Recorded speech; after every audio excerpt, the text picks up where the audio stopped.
Hey everyone, this is Tim from Your Sex Tech. Today in this video, I'm going to show you how to change your password on your PS4 account.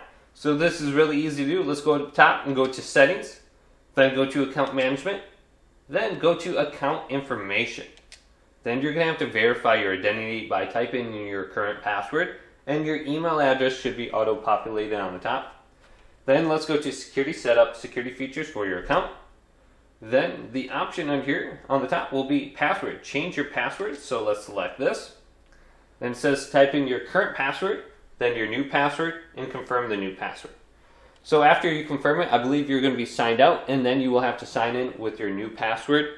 So hopefully this video did indeed help you out. If it did, leave it a big thumbs up and subscribe to my channel down below for more tech up videos coming up next on Your Sex Tech.